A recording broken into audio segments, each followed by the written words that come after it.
আসসালামু আলাইকুম ওয়া রাহমাতুল্লাহি ওয়া বারাকাতুহু। বিসমিল্লাহি ওয়াল হামদুলিল্লাহি ওয়াস সালাতু ওয়াস সালামু আলা রাসূলিল্লাহ ওয়া আলা আলিহি ওয়া আসহাবিহি ওয়া মান ওয়ালা বা'দ। ফাকাদ ক্বালা আল্লাহু তাআলা ফিত তানজিলিল আজিজ ওয়া ফুরকানিহিল কাদীম। আউযু বিল্লাহি মিনাশ শাইতানির রাজীম। বিসমিল্লাহির রহমানির রহিম।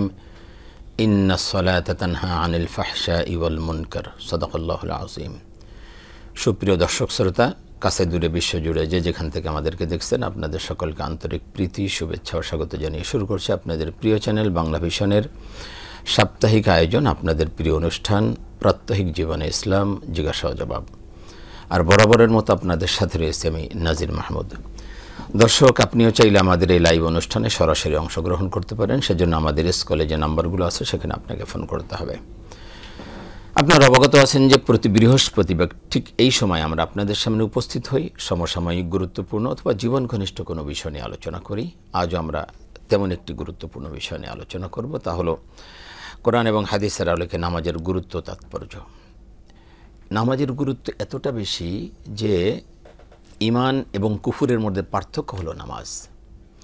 এটা এমনই গুরুত্বপূর্ণ একটি বিষয়, ঈমান আনার পরে প্রথম যে কাজ মানুষের সেটা হলো নামাজ। এরকম একটি গুরুত্বপূর্ণ বিষয়, অথচ অবলীলাক্রমে আমার মুসলমানের সন্তানেরা আমরা নামাজগুলোকে ছেড়ে দিচ্ছি। আমাদের সন্তানেরা, আমাদের ভাইয়েরা অবলীলাক্রমে নামাজ কাজা করতেছে, তরক করতেছে। আল্লাহ আমাদেরকে হেফাজত করুন। এ বিষয়ের উপর আলোচনার জন্য দেশের বরেণ্য দুজন ইসলামী চিন্তাবিদ আমাদের স্টুডিওতে উপস্থিত হয়েছেন। চলুন তাদের সাথে পরিচিত হয়ে। আমার ডাইনে রয়েছেন বিশিষ্ট ইসলামী চিন্তাবিদ, শিক্ষাবিদ, গবেষক, আন্তর্জাতিক ইসলামী স্কলার হযরত মাওলানা আরিফউদ্দিন মারুফ, খতিব, সার্কিট হাউস জামে মসজিদ। আসসালামু আলাইকুম ওয়া রাহমাতুল্লাহি ওয়া বারাকাতুহু। আসসালামু ওয়া রাহমাতুল্লাহি ওয়া বারাকাতুহু। আমাদের সাথে আরও রয়েছেন বিশিষ্ট ইসলামী চিন্তাবিদ এবং মিডিয়া ব্যক্তিত্ব হযরত মাওলানা গাজী সানাউল্লাহ রহমানী, খতিব, মোহাম্মদী হাউজিং সোসাইটি জামে মসজিদ। আসসালামু আলাইকুম ওয়া রাহমাতুল্লাহি ওয়া বারাকাতুহু। ওয়ালাইকুম আসসালাম ওয়া রাহমাতুল্লাহি ওয়া বারাকাতুহু। জি মোহতারাম, আপনারা কেমন আছেন? আলহামদুলিল্লাহ, আল্লাহ তাআলা খুবই ভালো রেখেছেন। আহলান সাহলান, আপনাদেরকে মোস্ট ওয়েলকাম। আসলে নামাজের গুরুত্ব এতটা বেশি, আমরা এই একটা অনুষ্ঠানে বলে শেষ করতে পারবো না। তারপরেও আমরা একেবারে জিস্ট কথাগুলো বলতে চাই। আমি প্রথমে আরিফউদ্দিন মারুফ আপনার কাছে আসবো যে নামাজের গুরুত্ব আমাদের জীবনে কতটা বেশি। শুকরান, ধন্যবাদ, জাযাকুমুল্লাহ খায়রা।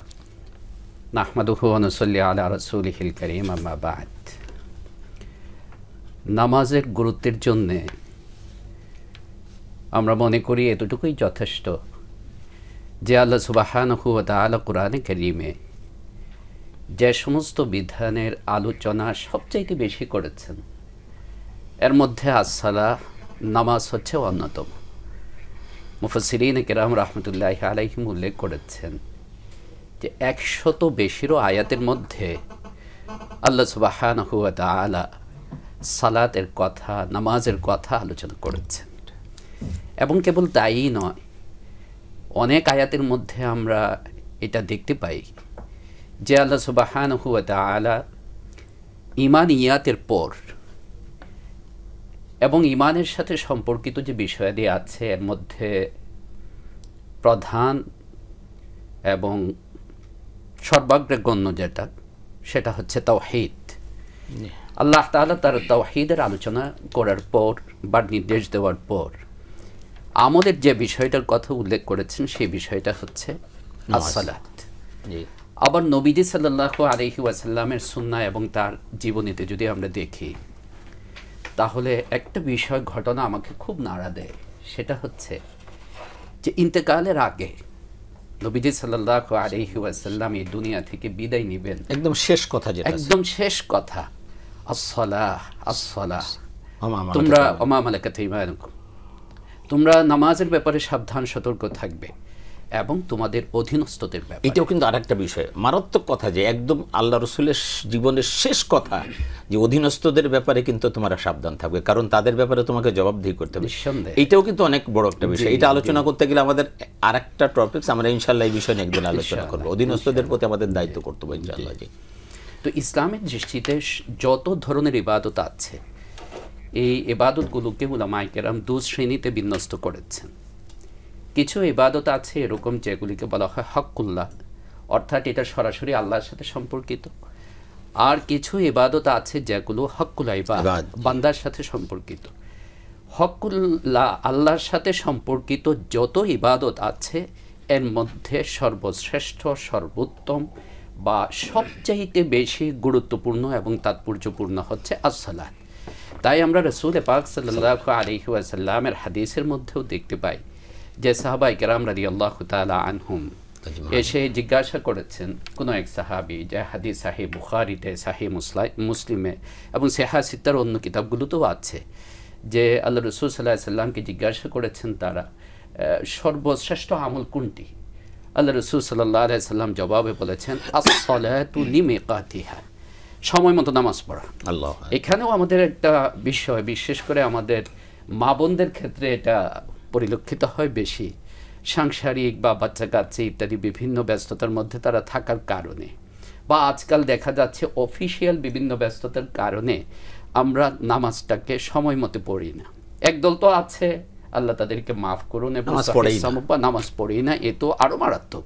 আপনি যেমনটি বলেছেন যে কাফের এবং মুসলমানের মধ্যে পার্থক্যই তো নামাজ। না, আমি বলিনি তো, রাসূল পাক সাল্লাল্লাহু আলাইহি ওয়াসাল্লাম।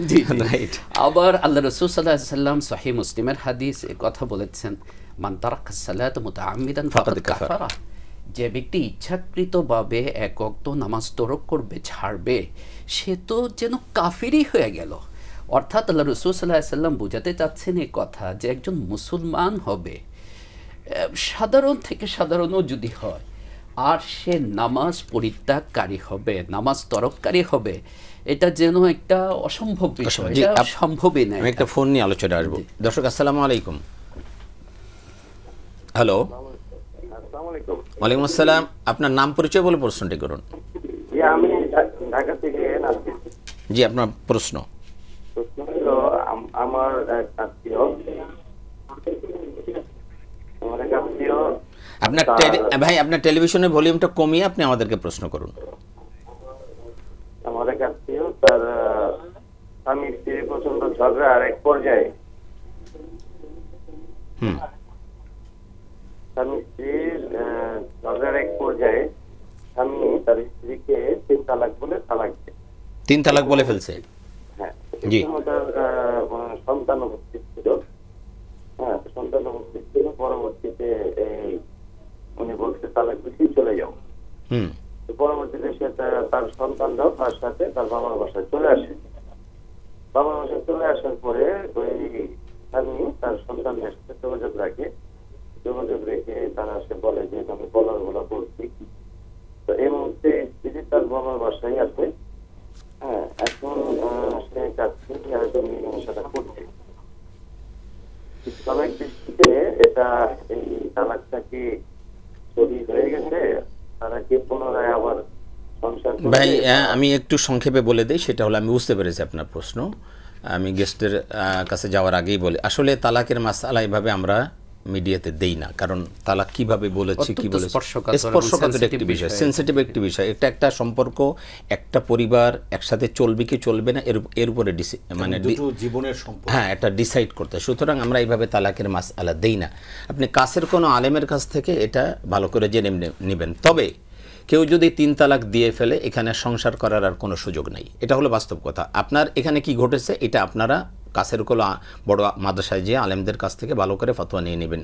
তবে ফতোয়া হলো, কেউ যদি 3 তালাক দিয়ে ফেলে, অনেকে বলে হুজুর রাগের মাথায় দিছি। আমি বলি যে আপনি কি আজ পর্যন্ত শুনছেন খুশি হয়ে কেউ তালাক দেয়? আরে তালাক তো রাগ হয়েই দেয়। সুতরাং এটা কোনো কথা না, রাগের মাথায় দিলেও তালাক হয়ে যাবে। যেভাবে হোক, ঝগড়ার সময় দিলেও হবে, হাসতে হাসতে দিলেও হয়ে যাবে। 3 তালাক দিলে তার সাথে আর মানে ঘর করার মতো, সংসার করার মতো কোনো রাস্তা নাই। আপনারা এই ব্যাপারে বলবো যে আপনি একটু আপনার পার্শ্ববর্তী কোনো মাদ্রাসা থেকে, বড় আলেমের কাছ থেকে এই ফতোয়াগুলো জেনে নেবেন, সেটা সবচেয়ে ভালো হবে। জি, আমি আমাদের আরেকজন যে আলোচক আছেন, মাওলানা গাজী সানাউল্লাহ রহমানী, আপনার কাছে আসছি। যে কথাটি বলছিলেন শেষে, যে আমাদের মধ্যে কেউ কেউ আছে যে মাঝে মাঝে নামাজ পড়ে, মাঝে মাঝে পড়ে না, 2 ওয়াক্ত পড়ে তো 3 ওয়াক্ত পড়ে না। অনেকে আছে ফজরের নামাজটা কাজা করে ফেলে, ম্যাক্সিমাম দেখি, অনেক, বিশেষ করে ইয়াং জেনারেশন, এই সারা রাত ইউটিউব, ফেসবুক এগুলো করতে করতে ওই রাত 2টা 3টার সময় ঘুমাবে, ফজর উঠতে পারে না। এই জায়গাটা আপনি যদি একটু কথা বলতেন। আলহামদুলিল্লাহ রাব্বিল আলামিন ওয়াসসালাতু ওয়াসসালামু আলা রাসূলিল আমিন ওয়া আলা আলিহি ওয়া আসহাবিহি আজমাইন। আলহামদুলিল্লাহ। মুহতারাম শেখ আরিফুদ্দিন মারুফ হাফিজাহুল্লাহ তাআলা খুবই চমৎকার বলেছেন। দেখুন, যারা অনুষ্ঠান দেখছেন এই মুহূর্তে অথবা পরবর্তীতে যারা দেখবেন, সবাই এই বিষয়ে একমত যে নামাজ হলো ফরজ। এবং আমার কাছে মাঝে মাঝে মনে হয় আমরা যারা মসজিদের মেম্বারের সাথে সম্পৃক্ত, আপনি যদি নামাজের গুরুত্ব তাৎপর্য নিয়ে মুসল্লিদেরকে বলতে দেন, তারা আমাদের চেয়ে ভালো পারবে। মানে সবার কাছে বিষয়টা প্রতীয়মান স্পষ্ট। কিন্তু এরপরও কেন আমাদের ফজরে মুসল্লি পাওয়া যায় না? কেন জুমার দিনে উপচে পড়া ভিড়? কেন জুমার দিনে মসজিদ ভরে, হাত ভরে, 5 তলা বিল্ডিং পরিপূর্ণ হয়ে রাস্তাঘাট সয়লাভ হয়ে যাচ্ছে? এটা ভালো দিক, এটাকে মন্দ দিক বলছি না। বিষয়টি হলো রাসূল করিম সাল্লাল্লাহু আলাইহি ওয়াসাল্লামের অনেক হাদিস আজকে আপনার এবং মুহতারাম শেখের কাছে উপস্থাপিত হয়েছে। আমি ছোট্ট একটা হাদিস বলি। রাসূল বলেছেন, আস-সালাতু নূরুন, নামাজ হলো আলো। আজকে আমরা অন্ধকারে পতিত। এটা ব্যক্তি জীবন বলেন, সাংসারিক জীবন বলেন, সামাজিক জীবন বলেন, সব জায়গায় প্রকট অন্ধকার, একেবারে অন্ধকারের গহীন জায়গায় আমরা নিমজ্জিত হয়ে আছি। উঠতে কেন পারছি না? এই যে আপনি বলছেন যে আমরা সারা রাত জেগে কিয়ামুল লাইল করছি, আমরা সারা রাত জেগে লাইলাতুল কদরের নামাজ পড়ছি, কিন্তু আমরা জানি গোটা পৃথিবীর সমস্ত লাইলাতুল কদরকে এক পাল্লা করা হলে আর একদিনের ফজরের সালাতকে এক পাল্লা করা হলে সেটার পাল্লা ভারী বেশি হবে। মূল বিষয়টা হলো ওই যে আসসালাতু নূরুন, নামাজ যে আলো, এই আলো আমি আমার হৃদয়ে ধারণ করতে পারছি না বলে আমার কাছে নামাজের সেই আলোর প্রকাশ, বিকাশ, উন্মেষ আমার হৃদয়ে হচ্ছে না। মোহতারাম, দেখুন, যেই মানুষটাকে তার ঈমান বিছানা থেকে উঠিয়ে ফজরের জামাতে শামিল করতে পারছে না, আমি ঈমানের শক্তিটা বলছি, যে মানুষটাকে ঈমান, তাকে ঈমানের শক্তি তাকে বিছানা থেকে ফজরের জামাতে, আমাদের মসজিদে এখন 4:55 জামাত, মানে কোনো ব্যক্তি যদি রাত 10টায় ঘুমান, তিনি তো ঘুমাতে ঘুমাতে টায়ার্ড হয়ে যাওয়ার কথা। তো তিনি জামাতে যখন শামিল হতে পারছে না, তাহলে আমরা কি করে কল্পনা করি যে আমার এই ঈমান আমাকে পুলসিরাত পার করবে, আমার এই ঈমান আমাকে জাহান্নাম থেকে বাঁচিয়ে জান্নাতে নিয়ে যাবে? মূল কথা। এবং আমি যে আয়াতটা তেলাওয়াত করেছি যে ইন্নাস সালাতা তানহা আনিল ফাহশাই ওয়াল মুনকার, নামাজ মানুষকে সমস্ত রকম খারাপ এবং অশ্লীল কাজ থেকে বিরত রাখবে। তাহলে আপনি চমৎকার বলছিলেন যে এই নামাজ, যার ঈমান তাকে নামাজে নিয়ে যেতে পারে না, তাহলে কেমনে এই নামাজ তাকে অশ্লীল খারাপ কাজ থেকে বিরত? ভাবি যে আমার নামাজ তো আমার প্রোটেকশন। এখানে আসবো আপনার কাছে, আমি একটা ফোন নিয়ে আসবো। দর্শক, আসসালামু আলাইকুম। হ্যালো, আসসালামু আলাইকুম। আসসালাম ভাই, কে বলছেন, কোথা থেকে বলছেন? আমি আতিকুর রহমান বলতেছিলাম নরসিংদী থেকে। ভালো আছেন সবাই? আলহামদুলিল্লাহ। আতিক ভাই, আপনার প্রশ্ন। জি, আমি আতিক, নরসিংদী থেকে। জি আতিক ভাই, আপনার প্রশ্ন। হ্যাঁ, আমি একটা কলেজের টিচার। তো আমার প্রশ্নটা হচ্ছে, দানের সদকা হিসেবে গরু ছাগল এগুলা দেওয়া যায় কিনা, মানে দানের সদকা হিসেবে গরু ছাগল এগুলা কুরবানি দেওয়া যায় কিনা? আর ইসলামিক রুকিয়া ভাবে বিভিন্ন অসুখ বিসুখ, তারপরে বিভিন্ন এই যে তন্ত্র মানে বিভিন্ন ধরনের অসুখ বিসুখ ইসলামিক রুকিয়া অনুযায়ী এগুলা করা যায় কিনা, আর হচ্ছে দানের সদকা হিসেবে গরু ছাগল বা এই ধরনের কোনো কিছু কুরবানি দেওয়া যায় কিনা? আর আমার পরিবারের জন্য সবাই দোয়া করেন। আল্লাহ। জি আতিক ভাই, আপনি আমাদের সাথে থাকুন। আপনি কলেজ শিক্ষক আতিকুর রহমান সাহেব, নরসিংদী থেকে। জি, চমৎকার প্রশ্ন করেছেন আতিক ভাই। আপনার প্রশ্নে একটা বাক্য একটু বিভ্রান্তি করে, সেটা হলো সাদাকা হিসেবে কুরবানি নয়। সাদাকা যেটা সাদাকাটা জাবেহ করা হবে, কুরবানির মাসলা তো আলাদা। হ্যাঁ, জানার সাদাকা হিসেবে যে কোনো পশু, আপনি গরু ছাগল, এটা আপনি আল্লাহর নামে সাদাকা করে দিতে পারেন। দ্বিতীয় নাম্বার হলো যে প্রশ্নটি তিনি করেছেন, আর কি প্রশ্ন? আরেকটা প্রশ্ন ছিল যে ওনার একটা হলো সাদাকা হিসেবে জানের সাদাকা। হ্যাঁ, আরেকটি প্রশ্ন বোধহয় ওনার ছিল। যাই হোক, এই মুহূর্তে প্রশ্ন করেছেন। আমি আপনাকে অনুরোধ করব যে যখন কোনো আলোচনা শুনবেন, একটু দেখে নেবেন যে আপনি আসলে কার কাছ থেকে আলোচনা শুনছেন। অনেক রকম বিভ্রান্তিকর ফতোয়া এখন আমরা ইউটিউবে দেখি, টেলিভিশনে দেখি। মানুষকে শুধু আলোর পথ দেখানোর জন্য নয়, বিভ্রান্ত করার জন্য অনেক ফতোয়া আমরা দেখতে পাচ্ছি। মনে রাখতে হবে, ঝাড়ফুঁক, রুকিয়া, এটা রাসূল করিম সাল্লাল্লাহু আলাইহি ওয়াসাল্লামের সুন্নাহ। নবী যেটা করেছেন, যেন ঢালাওভাবে আপনি তাবিজের ফতোয়া দিয়ে নবীজির এই সুন্নাহকে নিষিদ্ধ করা, এটাকে বেদাত বলা, এটা ইসলামের সঙ্গে দৃষ্টতা। এই যে রাসূল করিম সাল্লাল্লাহু আলাইহি ওয়াসাল্লাম সাহাবায়ে কেরাম এসেছেন, তাদের চোখে ফু দিয়েছেন। আল্লাহ রসুল কারো পানিতে ফু দিয়েছেন। রাসূল করিম সাল্লাল্লাহু আলাইহি ওয়াসাল্লাম তার দৌহিত্র হাসান হোসেনের মাথায় হাত রেখে তাদেরকে তাআউযুজ করেছেন। এগুলি ঝাড়ফুঁক, এটা সুন্নাহ। এজন্য রুকিয়াটা আমি মনে করি প্রত্যেক অভিভাবক, বাবা এবং মা তাদের জানা থাকা উচিত। শুধু খতিব সাহেবের কাছে আসবেন, তিনি ফু দিয়ে দিবেন, এটি না, আপনিও শেখার, আপনি শেখেন আয়াতুল কুরসি পড়ে ফু দেন, সূরা ফালাক ঘটনা তো কত বিখ্যাত ঘটনা, তারপর সূরা ফালাক নাস পড়ে ফু দেন, পুরো ফু দেন। এই জন্য রুকিয়াটা আমরা জানবো, আমাদের সন্তানদেরকে করবো, এটি সুন্নাহ হিসেবে করব, আমল হিসেবে করব। আল্লাহ তাআলা আমাদেরকে সব ধরনের বিপদ এবং মুসিবত থেকে হেফাজত। জি, আপনার কাছে আমি আসবো। আমি একটু আরিফুদ্দিন মারুফ সাহেব আপনার কাছে আসছি। আমরা যে নামাজ নিয়ে আলোচনা করছিলাম, সে নামাজের গুরুত্ব এবং তাৎপর্য। নামাজের গুরুত্ব এতটা বেশি আমরা আসলে বুঝতে পারছি না, যার কারণেই আমরা বারবার নামাজ ছেড়ে দিচ্ছি। ইভেন জামাতে নামাজ পড়া, এটাও অত্যন্ত গুরুত্বপূর্ণ একটি বিষয়, যে আল্লাহ রাসূল সাল্লাল্লাহু আলাইহি ওয়াসাল্লাম এই জামাতে, পুরুষরা যেন জামাতে হাজির হন, সেই ব্যাপারেও বারবার তাকিদ দিয়েছেন। এখন আমরা অনেকে আছি, আপনি চমৎকার বলছিলেন যে বিশেষ করে মা বোনেরা নামাজ দেরি করে ফেলে, অনেকে আছে জামাতে যেতে চায় না, এই জায়গাটা যদি আপনি একটু কথা বলতেন। জি, চমৎকার প্রসঙ্গ এনেছেন। এ ব্যাপারে দুইটা কথা অত্যন্ত উল্লেখযোগ্য। প্রথম নম্বর কথা হচ্ছে যে আল্লাহ রাসূল সাল্লাল্লাহু আলাইহি ওয়াসাল্লাম মেরাজের রজনীতে প্রথম যখন নামাজের বিধান, সালাতের বিধান তিনি প্রাপ্ত হলেন, এবং প্রাপ্ত হওয়ার পর পৃথিবীতে তিনি আসলেন। আর প্রথম যে নামাজের সূচনা, হাদিসের কিতাব থেকে জানা যায় যে প্রথম জোহর থেকে আল্লাহ রাসূল সাল্লাল্লাহু আলাইহি ওয়াসাল্লাম হযরত জিবরিলের সঙ্গে নামাজের পড়া শুরু করেন। তো প্রথম নামাজটাই জামাতের সাথে হয়েছে, এক নম্বর কথা।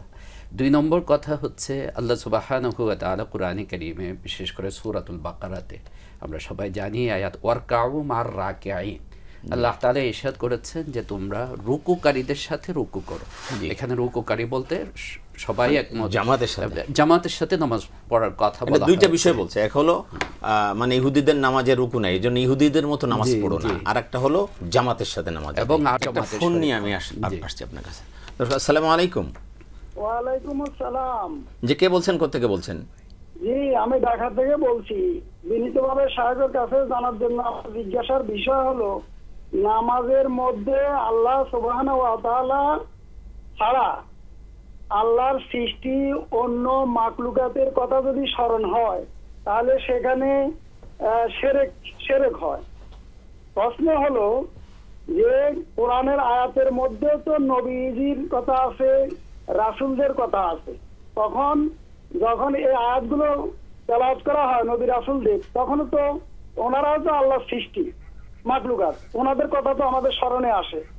এরপরে আমরা যখন শেষ বৈঠকে বসি, তখন নবীজি ইব্রাহিম আলাইহিস সালামের কথা মনে পড়ে। এরপরে আবু লাহাব, তাব্বাতিয়াদের মধ্যে আবু লাহাবের কথা তো স্মরণ হয়। জি, আমরা বুঝতে পারছি আপনার, হ্যাঁ, এগুলো কেন হচ্ছে, মানে শিরক হবে না। জি, ওনার প্রশ্নটা বুঝতে পেরেছেন আপনি, যদি একটু চমৎকার প্রশ্ন করেছেন। দেখুন, শুরুতেই আমি বলবো যে এখানে দুইটা বিষয়, একটা হচ্ছে স্মরণ হওয়া, আরেকটা হচ্ছে স্মরণ করা ইচ্ছাকৃতভাবে। একটা হচ্ছে যে আপনাতেই চলে আসছে, এটা তো একটা ভালো জিনিস, যে ভালো জিনিস আসছে। অনেক সময় তো নামাজের মধ্যে মন্দ জিনিসের চিন্তাও চলে আসে। তো একটা হলো স্মরণ হওয়া, সেক্ষেত্রে আমার কর্তব্য হচ্ছে আমি সেটার পিছনে পড়ব না, সে যেই হোক। কোরআনের মধ্যে আল্লাহ রসুলের কথা বা কোরআনের মধ্যে অনেক আয়াত আছে, বদর যুদ্ধের আলোচনা, উহুদ যুদ্ধের আলোচনা ইত্যাদি, এরকম যেন না হয়। যেমন আমরা শিক্ষক, আমরা তো পড়াই এগুলি বা খতিব আলোচনা করি, অনেক সময় হতে পারে এরকম যে আমি ওই আয়াতগুলি পড়তে যে পরে আজকে ছাত্রদেরকে কি লেকচার দিলাম, কি পড়াইলাম উহুদ বদর সম্পর্কে, সেদিকে চলে যাচ্ছি। ইচ্ছাকৃতভাবে যদি হয় তাহলে এটা ঠিক হবে না, অনুচিত হবে। আল্লাহ রাসূল সাল্লাল্লাহু আলাইহি সাল্লামের প্রসিদ্ধ এক হাদিস, মুহাদ্দিসিনে কিরাম যে হাদিসটার নাম দিয়েছেন হাদিসে জিবরিল, অত্যন্ত প্রসিদ্ধ হাদিস। তো সেখানে আল্লাহ রাসূল সাল্লাল্লাহু আলাইহি সাল্লাম বলেছেন যে তুমি চেষ্টা করবে আন তা'বুদাল্লাহা কাআন্নাকা তারাহু ফাইন লাম তাকুন তারাহু ফাইন্নাহু ইয়ারাক, তুমি এভাবে সালাত আদায় করবে বা ইবাদত করবে যেন তুমি আল্লাহকে সামনে দেখতে পাচ্ছ, মুশাহাদা। আর যদি সেটা না হয়, এটা তো অনেক উঁচু নবীদের স্তরের কথা। আর এতটুকু যদি স্তরে উন্নীত তুমি না হতে পারো, তাহলে অন্তত এতটুকু চেষ্টা করবে ফাইন্নাহু ইয়ারাক, আল্লাহ আমাকে দেখছেন, আমি আল্লাহর সামনে দাঁড়িয়েছি। এই ধ্যান, এই চিন্তাটা যেন আমার ভিতরে জাগ্রত থাকে। আর এখানে আমাদের এই ভাইজেনই বলছেন, ভাই আপনি ভালো করে একটু খেয়াল করেন, আমাদের মহতারাম তো চমৎকার বলছিলেন, সেটা হলো আপনি ইচ্ছাকৃতভাবে এটা স্মরণ করছেন না। আপনি ইচ্ছাকৃত যদি নামাজের মধ্যে আপনার পীরকে স্মরণ করেন, আপনার অমুককে স্মরণ করেন বা অমুক দৈনন্দিন কাজের কথা মনে পড়ে, এটা শিরিক হবে। বাট এটা আপনি আল্লাহর কালাম পড়তেছেন, আপনি খেয়াল করবেন যে আমি আল্লাহর কালাম পড়তেছি, আমি আমার পক্ষ থেকে কিছু বলছি না। আল্লাহ পাক যে কালাম কোরআনুল কারীম অবতীর্ণ করেছেন, নামাজের মধ্যে এটা পড়া ফরজ, আমি সেটা পড়ছি, এটা আল্লাহর কথা। এটা আপনি এটা ব্যাপারটা এরকম না যে আপনি ইচ্ছা করে এটা স্মরণ করছেন, এটা আল্লাহ পাক যেটা অবতীর্ণ করেছেন আপনি সেই কথাগুলো নামাজের মধ্যে পড়ছেন, সুতরাং এইখানে শিরিক হবে না। অর্থাৎ আয়াতের মিনিংটাও তো আল্লাহরই কালাম, আল্লাহরই কালাম, সুতরাং এইখানে কিন্তু ওইভাবে শিরিক হবে না। সুতরাং এইটা আমরা ভালো করে বুঝতে পারছি। আপনি যদি আমাদের কারোর সাথে যোগাযোগ করেন তাহলে আরও ডিটেলস ইনশাল্লাহ আমরা বলতে পারবো। জি, আমরা আর একটা ফোন নিব। দর্শক আসসালামু আলাইকুম। হ্যালো হ্যালো, আসসালামু আলাইকুম। আসসালাম ভাই, কে বলছেন, কোথেকে বলছেন? হ্যাঁ, আমার নাম ম্যাক্সওয়েল গোমেজ, আমি ঢাকা থেকে বলছি। আমার ছোট ছোট কয়েকটা প্রশ্ন রয়েছে। প্রথমত যে মসজিদ একটা থেকে আর একটা দূরত্ব কতখানি হতে হবে, এরকম কোনো বিধান আছে কিনা? তারপর হচ্ছে গিয়ে আজানটা মাইক দিয়ে আজান দিতে হবে এমন কোনো বিধান আছে কিনা, আর যদি থাকেও তাহলে সেটার ভলিউম এটা কত লিমিট হতে হবে? অথবা আর একটা হলো যে আজানটা সবগুলো মসজিদকে একসাথে দেওয়ার নিয়ম, নাকি গ্যাপ থাকলে কোনো সমস্যা হবে? ঢাকা থেকে আমাদের এক ভাই 3টা প্রশ্ন করেছেন। এক হলো মসজিদগুলোর দূরত্ব কতটা হতে হবে, এটার কোনো নির্দিষ্ট কোনো বিধান আছে কিনা? জি মোহতারাম। সুন্দর বাস্তবসম্মত প্রশ্ন করেছেন, এজন্য ধন্যবাদ জানাই তাকে। মৌলিকভাবে বিষয়টা প্রয়োজনীয়তার উপরে নির্ভর করে। রাইট।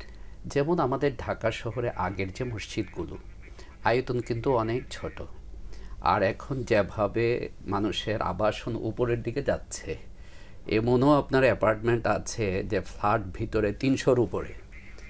তো প্রয়োজনীয়তার দিকে লক্ষ্য করে এমন যেন না হয় যে এক মসজিদ আবাদ হচ্ছে না, অনাবাদ, আমি আবার পাশে আরেক মসজিদ নির্মাণ করার চিন্তা করছি।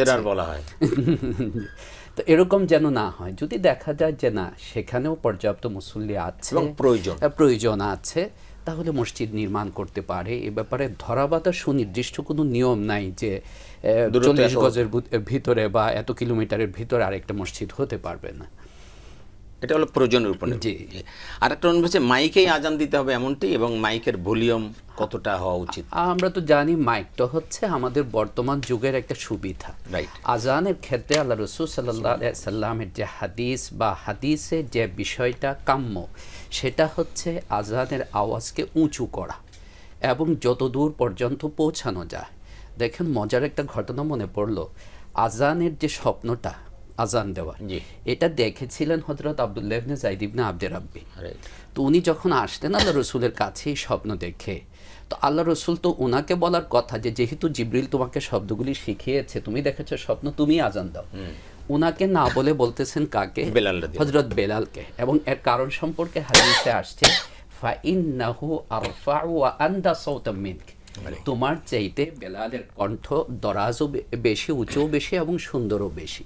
তো এই হাদিস থেকে আমরা এই ধারণা নিতে পারি যে আজানের আওয়াজটা বিস্তৃত হওয়া, প্রসারিত হওয়া, এলাকার মানুষজন যেন শুনতে পারে যে নামাজের জন্য আহ্বান করা হচ্ছে, আমি নামাজে যাওয়া উচিত। সেই ক্ষেত্রে মাইকটা এটা হচ্ছে আমাদের যুগের সুবিধা। কেউ যদি এই সুবিধা গ্রহণ না করে তাহলে গুনাহের কাজ করলো, এই কথাও না। আবার যদি সুবিধাটা গ্রহণ করে তাহলেও এরকম কিছু না। তবে হ্যাঁ, এটা জনগণের কল্যাণের জন্য, যে জনগণ যাতে নামাজের সময়টা বুঝতে পারে, আজানটা শুনতে পারে, সেজন্যই মূলত এই ব্যবস্থা। হ্যাঁ, আজান আর সব জায়গায় কি একই সময় দিতে হবে? না, সেটা না, সেটাও না। তবে ওয়াক্ত হওয়ার পরে আজান দেওয়া। হ্যাঁ, এবং এই ক্ষেত্রে আমি মনে করি ব্যক্তিগতভাবে যে আকপিস করে আজান এবং জমাতের টাইমটা করলেও মুসল্লিদের একটা সুবিধা হবে যে কোথাও যদি তার মিস হয়ে যায় তাহলে অন্য জায়গায় জমাতে সে শরীক। আপনার কাছে আসছি। দর্শক আসসালামু আলাইকুম। ওয়ালাইকুম আসসালাম ওয়া রাহমাতুল্লাহ। ভাই কে বলছেন, কোথা থেকে বলছেন? ভালো আছেন? আমি শামসুল আলম, ঢাকা থেকে। শামসুল আলম ভাই, আপনার প্রশ্ন। আমাদের দেশে মাদ্রাসা বৃদ্ধি পাইতেছে, মসজিদ বৃদ্ধি পাচ্ছে, নামাজের সংখ্যা বৃদ্ধি পাচ্ছে, তার সাথে পাল্লা দিয়া মানে জ্যামিতিক হারে অপরাধের কাজ বৃদ্ধি পাচ্ছে, জ্যামিতিক হারে কাজ বৃদ্ধি পাচ্ছে। তাইলে আমরা নামাজটা কিভাবে পড়লে এগুলো কমে আসবে? আল্লাহর ওয়াদা, নামাজের সংখ্যা বৃদ্ধি পাইলে অপরাধের সংখ্যা কমার কথা, পাপ কাজের পরিমাণ কমার কথা। কিন্তু আমি দেখছি যে নামাজের সংখ্যা বাড়ছে, লক্ষ লক্ষ মসজিদের পরিমাণ বৃদ্ধি পাইছে। জুমার দিন মসজিদে জায়গা পাওয়া যায় না নামাজ পড়ার জন্য, রাস্তা বেরিয়ে মাঠ পর্যন্ত পড়ে যায়। কিন্তু সমাজের মধ্যে কুকর্ম ব্যাপক হারে বৃদ্ধি পাইতেছে। জি, আপনার প্রশ্ন পেয়েছে শামসুল আলম ভাই। এই বিষয়টা আমরাও খুব রকম রিয়েলাইজ করি যে আসলে বিষয়টা কেন হচ্ছে, এবং আমি যে আয়াতটা তেলাওয়াত করেছিলাম প্রথমে, এবং এটার উপরেই আসলে আমাদের চিন্তা করা দরকার। আমি মোহতারামের কাছ থেকে শুনবো।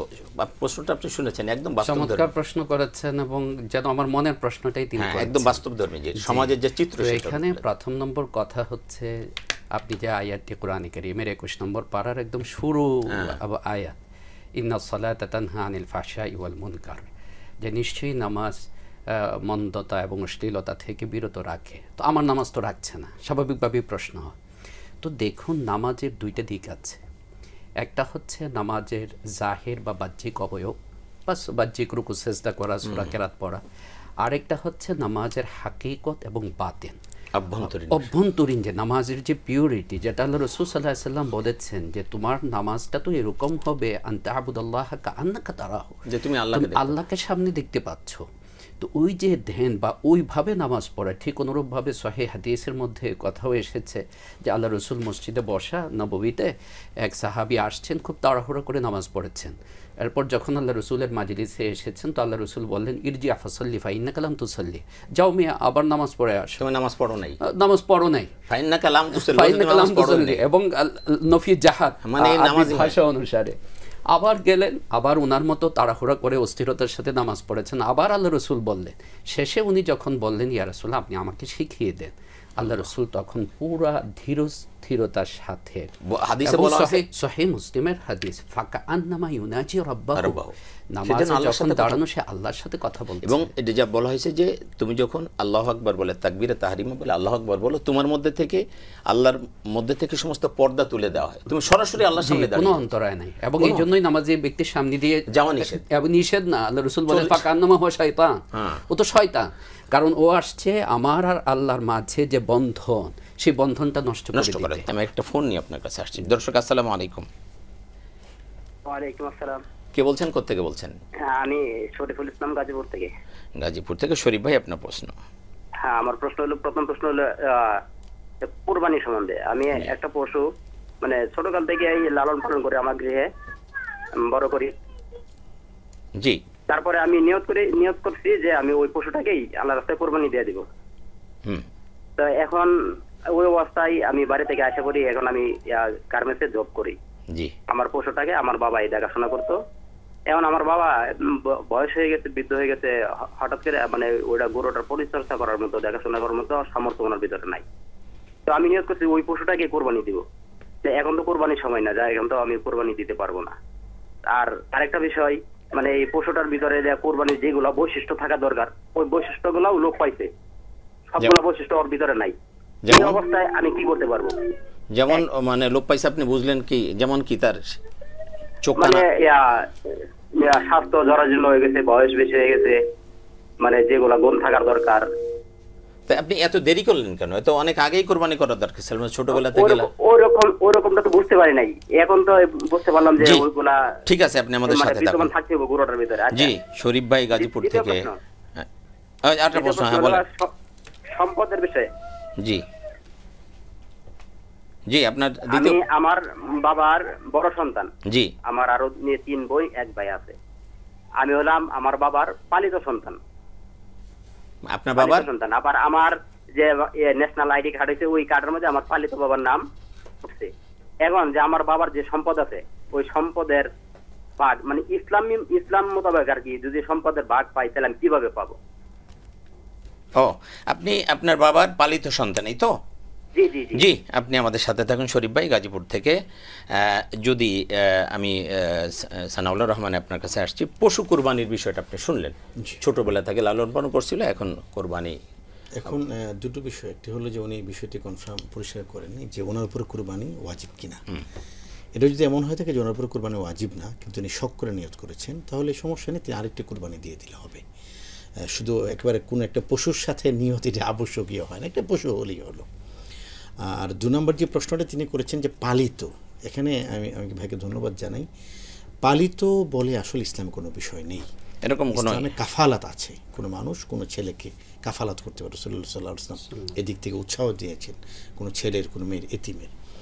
তো আমাদের সমাজে এটা আছে যে পালক বাবা পালক মা, এটা খুব বিনয়ের সাথে বলতে চাই যে সেটি হলো শরীয়তের সীমারেখা কোনোভাবেই অতিক্রম করা যাবে না। রাইট।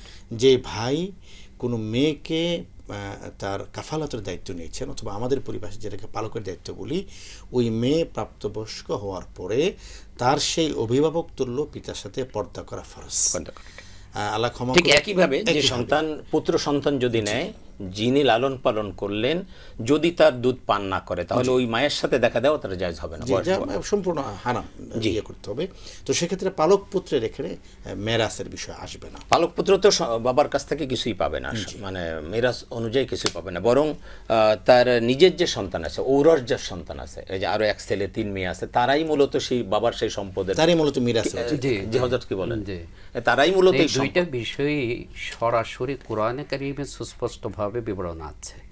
এখানে মানে আমাদের ব্যাখ্যা দেওয়ারও কোনো প্রয়োজন নেই, স্পষ্টভাবে। ওই যে পালক পুত্র বা পালক মেয়ের যে বিষয়টা, এটা সূরাতুল আহজাবে 21 নম্বর পারা আল্লাহ তাআলা পরিষ্কার নির্দেশ দিয়েছেন, উদউহুম লিআবাইহিম, তাদের পিতৃ পরিচয়ে তোমরা তাদেরকে ডাকবে। আর দ্বিতীয় নম্বর মিরাসের যে বিষয়টা, মিরাসের বিষয়টাও সূরাতুন নিসা 4 নম্বর একদম স্পষ্ট করে আল্লাহ পরিষ্কার বলে দিয়েছেন। তবে এখানে একটা কথা আমি যুক্ত করি, সেটা হচ্ছে যে যেহেতু একটা ছেলেকে আমি যদি সে অনাথ বা আমার আত্মীয় স্বজনের যদি হয়, আমি লালন পালন করেছি, তো ইসলামে কিন্তু ওসিয়ার বিধান আছে। আমি এই কথাটা আসতেছিলাম আপনার কাছে, যে ওই বাবা যদি ইচ্ছা করে থাকে, উনি যদি চান, আমি এনকারেজ করছি তাকে, এবং শরীয়ত তাকে এনকারেজ করে। এখন তো উনি মারা গেছেন আর কি, সেই না হোক, আর সবাই শুনছে, জি। তো উৎসাহ, শরীয়ত উৎসাহ দিচ্ছে তাকে কিছু দিয়ে যেতে পারে, তাকে অন্য একটা কোন একটা অংশ তার পছন্দ মতো উনি ইচ্ছা করলে উনি দিয়ে যেতে পারেন, এবং দেওয়াই উচিত। এতদিন তিনি লালন পালন করলেন, সন্তানের মতো করে লালন পালন করছেন। এবং এই যে ভাই আমাদের, উনি কিন্তু নিজের বাবা বলে পরিচয় দিচ্ছেন, মানে এই ভাই বোনদেরকে সে নিজের ভাই বোনের মতো মনে করছেন। সুতরাং এখানে কিন্তু এই বাবারও, মানে যে বাবা বলে যে বলছেন, তারও একটা দায়িত্ব আছে যে সন্তানটাকে আমি আমার সম্পদ থেকে আমি তাকে কিছু ওসিয়ত করে যাবে, আমি কিছু দিয়েই যাই, আমি আমার জীবদ্দশাতেই কিছু দিয়ে যাই। হ্যাঁ, এটা হতে পারে। জি ভাই শরীফ ভাই, আপনি নিশ্চয়ই আমাদের কথাগুলো শুনেছেন, বা এই ধরনের যারা আছেন, আশা করছি শরীয়তের এই বিধানগুলো আপনারা মেনে চলবেন। জি রহমান সাহেব, আমরা যে আলোচনায় ছিলাম, আমরা অনুষ্ঠান অনেকটাই বোধহয় শেষ প্রান্তে। আজকে যে সকল দর্শককে শুনছেন, একদিনই তো আর বিপ্লব আসে না, আর একদিনে পুরোপুরি পরিবর্তন হবে না। এর আগে এক ভাই প্রশ্ন করেছিলেন যে মুসল্লি বাড়ছে, কিন্তু সৎলোক কেন বাড়ছে না। যদি এটা প্রসঙ্গের সাথে সম্পৃক্ত নয়, একজন দুর্নীতিগ্রস্ত ড্রাইভার ধরা পড়েছেন, তার নাম আবেদ আলী। তো তিনি তার ফেসবুকের বিভিন্ন ছবি আমরা দেখেছি যে এমন কোনো জায়গা নেই যেখানে তিনি সেজদা করেননি, এমনকি তিনি গাড়ির স্টিয়ারিংও সেজদা করেছেন। তো মূল বিষয় হলো, আমাকে যদি আমার দুর্নীতি, আমার নামাজ যদি আমাকে প্রশ্ন ফাঁস থেকে ঠেকাতে না পারে, দুর্নীতি থেকে মুক্ত রাখতে না পারে, ঘুষ খাওয়া থেকে, সুদ খাওয়া থেকে আমাকে ফেরাতে না পারে, বুঝতে হবে যে আসলে তার নামাজটা হচ্ছে না। এই জন্য আল্লাহর কথা তো আর মিস হবে না। আল্লাহ বলছেন ইন্নাস সালাতা তানহা আনিল ফাহশাই ওয়াল মুনকার, অবশ্যই নামাজ, ইন্না আছে কিন্তু আগে, অবশ্যই নামাজ তোমাকে অশ্লীল কাজ থেকে, খারাপ কাজ থেকে বিরত রাখবে। অথচ আমরা কি দেখছি, নামাজ পড়তেছে সুদ খাচ্ছে, নামাজ পড়তেছে ঘুষ খাচ্ছে, নামাজ পড়তে সুদ দিতেছে, নামাজ পড়তে সুদের কারবার করতেছে, লিখতেছে, নামাজ পড়তেছে মালের মধ্যে ভেজাল দিচ্ছে, নামাজ পড়তেছে সিন্ডিকেট করতেছে। তাহলে তার মানে কি? তার মানে হলো আসলে তার নামাজটা তার নামাজটা প্রপারলি হচ্ছে না দেখে এই কাজ। যদি নামাজ প্রপারলি হতো তাহলে অবশ্যই সেই কাজগুলো করতে পারতো না। এটা আমি একদম 100% বিশ্বাস করি, এবং এটাই হলো আমাদের ঈমান। এবং শেখ আরেকটা কথা বলেছেন, রসুলের সাথে আল্লাহ ক্ষমা করুক, যে সকল মুনাফিকরা নামাজ পড়তেন, তাদের পাগড়ি স্বাভাবিক সাহাবীদের পাগড়ি থেকে বড় থাকতো। এবং এটাও এসেছে কিতাবে তাদের রুকু সেজদা অন্যদের চেয়ে লম্বা হতো, কেন? ধরা যেন না পড়ে। এখন বিষয়টা হলো আল্লাহ বলেছেন ইউরাউনান নাস, মানুষকে দেখানো, লোক দেখানো ছিল বিষয়টা। আরেকটা হাদিসে এসেছে যে প্রত্যেক নামাজের পরে এই নামাজটাকে রিসিভ করা হয়, গ্রহণ করে এটা আকাশে উঠে নেওয়া যাবে। নামাজ কোনো নামাজের ব্যাপারে আল্লাহ তাআলার কাছে প্রশংসা করে, নামাজ কোনো নামাজের ব্যাপারে আল্লাহ তাআলার কাছে বদদুয়া লানত করে। আমার নামাজ যদি সুন্দর হয়, যার নামাজ সুন্দর তার জীবন সুন্দর, যার রুকু সেজদা সুন্দর তার জীবন সুন্দর। আমার নামাজ সুন্দর হলে আমার নামাজ আমার ভিতরটাকে পরিবর্তন করে দিবে।